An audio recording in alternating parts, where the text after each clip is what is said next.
नमन साथियों, मेरा नाम नंदिनी रस्तोगी नेहा है। मैं मेरठ शहर से हूँ। आप सभी जानते हैं 15 अगस्त के बारे में। 15 अगस्त यानी स्वतंत्रता दिवस। हमारा देश 15 अगस्त सन 1947 को आज़ाद हुआ था। इसे आज़ाद हुए 73 वर्ष पूर्ण हो गए, लेकिन हमें आज़ादी कितने संघर्षों से प्राप्त हुई, हम सिर्फ इसका अंदाज़ा ही लगा सकते हैं। कितनी ही बहनों के भाई, कितनी ही माँ के लाल इस आज़ादी में शहीद हुए, वीर गति को प्राप्त हुए।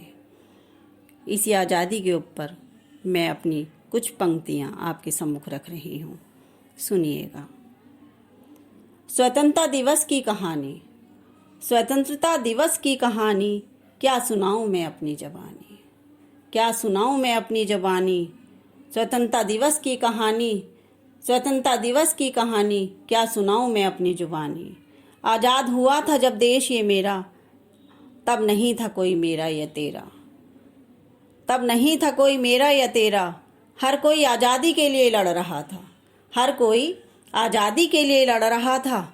छोटा हो या बड़ा, सबका रक्त उबल रहा था, छोटा हो या बड़ा, सबका रक्त उबल रहा था। आज़ादी की चिंगारी भड़कने की देर थी, आज़ादी की चिंगारी भड़कने की देर थी।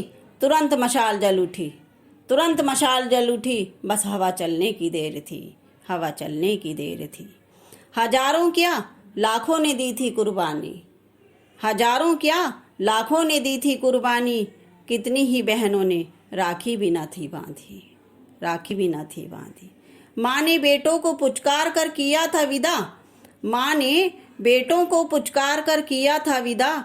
नहीं पता था उनको आखिरी बार तिलक किया था। अंग्रेजों से जंग लड़ते लड़ते वो शहीद हो गया, अंग्रेजों से जंग लड़ते लड़ते वो शहीद हो गया। भारत माँ के लिए वो जान न्योछावर कर गया, भारत माँ के लिए वो जान न्योछावर कर गया। बीवी रो रही थी उसकी, बीवी रो रही थी उसकी, आंसू पूछ रही थी बार बार। बीवी रो रही थी उसकी, आंसू पूछ रही थी बार बार। बेटा बेटी भी पूछ रहे थे, क्या माँ हम जंग गए हार। बेटा बेटी भी पूछ रहे थे, माँ क्या हम जंग गए हार। एकदम से जोश में आ गई थी वो, एकदम से जोश में आ गई थी वो। रोते रोते दुर्गा की तरह खड़ी हो गई वो। कहने लगी, कहने लगी कि वतन की खातिर तो अभी मैं भी हूँ शेष, कहने लगी वतन की खातिर तो अभी मैं भी हूँ शेष। मुझे भी कुछ हो जाए तो तुम भी तो हो विशेष। इस देश पर कभी आँच मत आने देना, इस देश पर कभी आँच मत आने देना। अंतिम सांस तक अपने पिता की तरह फर्ज निभाना, अंतिम सांस तक अपने पिता की तरह फर्ज निभाना। जय हिंद।